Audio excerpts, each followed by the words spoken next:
Oi pessoal, uma excelente tarde a todos. Eu sou a Lu do canal Plantando e Germinando Tudo. E o vídeo de hoje eu fiz especialmente para vocês que têm dificuldade em usar a areia de construção no cultivo de suculentas e também aquelas pessoas que querem ganhar uma graninha extra com a venda de cactos e suculentas, né? Vou passar algumas dicas, mas antes de começar, quero agradecer do fundo do coração a cada um de vocês que fazem parte aqui do meu cantinho. Obrigada, né? Vamos lá, eu vou começar. Então, pessoal, a primeira dica para a planta crescer mais rápido e gerar mais mudas é usar uma adubação boa, né? Tem que estar adubando a plantinha para ela crescer mais. No meu caso, eu costumo utilizar para crescimento a torta de mamona. Ela vai fazer a planta crescer bastante. Muitas vezes, se ela não pegar uma quantidade de sol boa, né, a planta vai estiolar. Mas como a gente quer produzir mudas para venda, quanto mais ela estiolar, ela vai ficar melhor, né? Porque vai crescer e aí a gente vai conseguir estar separando para fazer as mudas. Então, aqui é uma crassula, né? A crassula captela. Ela tá verde, mas se a gente colocar no sol, ela vai mudando a cor. Ela puxa de um laranja até ficar totalmente vermelha. Ela tá com a parte de baixo grande, já tá nascendo muitas mudas, eu já retirei algumas daqui, mas já tá nascendo mais. E em cima tem todas essas aqui, né? Ela cresceu, estiolou, tirei as folhas de baixo, cada folha forma uma muda e o local que a muda e o local que a folha estava vai formar uma nova muda também. Quando a gente faz a decapitação, é comum que nasça muitas mudas, que é o caso daqui, né? Essa muda maior já dá para retirar, essa aqui, e as outras tem que deixar esperar um pouquinho mais para que ela fique totalmente no tamanho certo de sobreviver sozinha. Esse cacto eu não cheguei a fazer uma decapitação, não. Mas o que foi que eu fiz? Eu fiz só o incentivo para a brotação. Eu cortei, né, no cantinho, porque esse cacto é um que eu já mostrei em alguns vídeos, que uma lagarta, um bichinho, né? Não sei exatamente qual foi o bichinho, mas um bichinho, não sei se caramujo, pode ser lagarta, ele roeu o cacto, aí ficou com esse defeito, né? Ficou totalmente danificado. Então, o que fiz? Cortei essa parte aqui e outra parte lá no outro canto. Aí brotou todas essas mudas. Aqui, se quiser, a gente pode estar retirando logo as maiores, passando para um vaso e daqui a mais ou menos uns 15 dias a 20 dias, elas já vão estar enraizadas. Antes disso já está enraizada, mas para venda, no mínimo, tem que esperar 15 dias, né? Que é quando as raízes já estão bem grandes.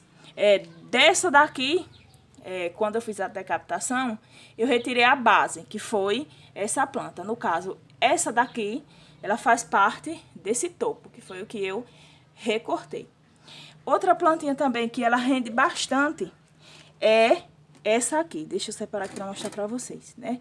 Eu tenho quase 200 mudas dessa plantinha aqui, né? Entre mudas grandes e menores, essa é a Echeveria runioni.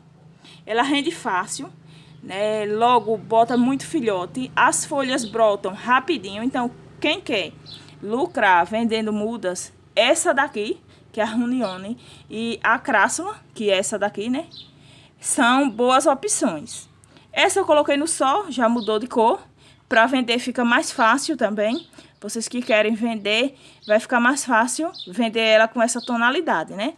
Essa daqui ainda não tá tomando sol suficiente para mudar de cor, mas eu vou estar colocando, é porque eu tô com falta de local.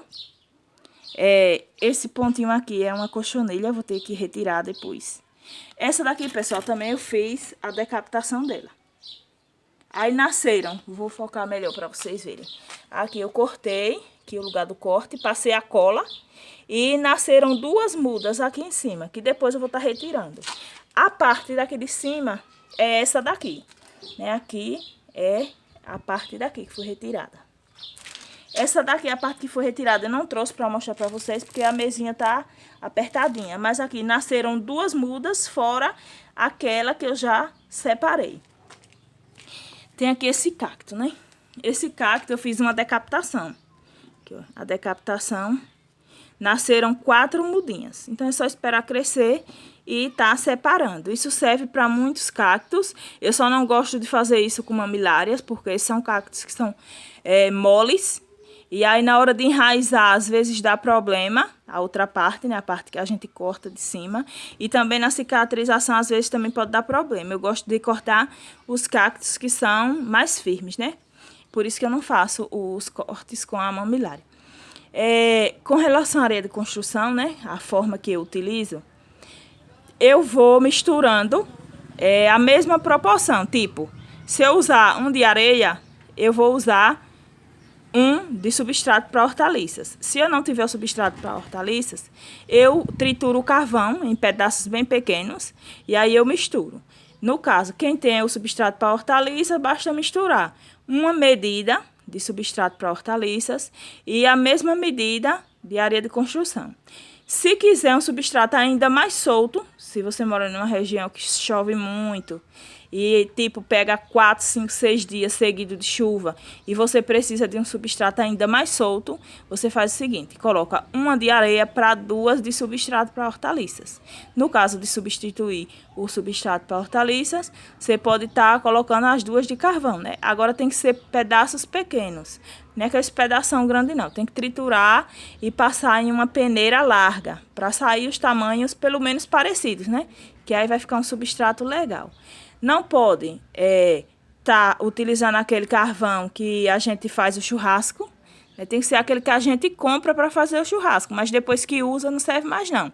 Tem que ser virgem, aquele que a gente já compra no supermercado.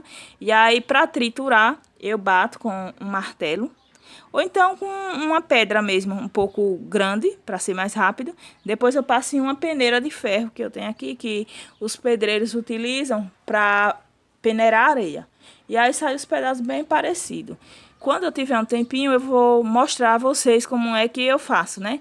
O carvão para fazer a mistura do substrato. Mas eu já tenho aí no canal fazendo o substrato com o carvão triturado.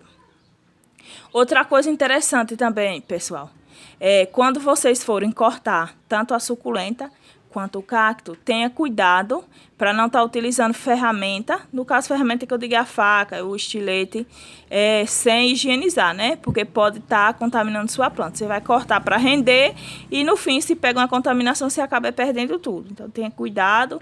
Antes de cortar, passe álcool no estilete e todas as vezes que for mexer em plantas diferentes, também tem que estar passando. Até na mesma planta, por exemplo, se a gente for cortar, um exemplo só, né? Esse galho aqui, cortou esse galho, o ideal é que quando a gente for cortar esse, antes limpe, porque esse galho pode estar doente, né?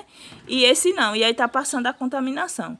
Então, muito cuidado na hora de manusear. Outra coisa, a areia de construção que eu uso aqui, eu compro em um local onde o local é fechado, não tem acesso a animais estar fazendo xixi, né? Então, não tem contaminação, não pode estar pegando a areia de qualquer lugar, não, senão vai contaminar também a plantinha. O adubo também tem que ser na medida certa, né? Esses vasos aqui maiores eu uso uma colher de sopa de farinha de osso, só para fortalecer a planta, e de torta de mamona para o crescimento. E para os vasinhos menores, como esses aqui, né? São bem pequenininhos esses vasinhos, a gente tem que usar aquela colherinha de chá, né? Para não exceder no adubo e acabar matando a planta. O vídeo era só esse, espero que tenha ajudado vocês. Fiquem todos com Deus. E até o próximo vídeo.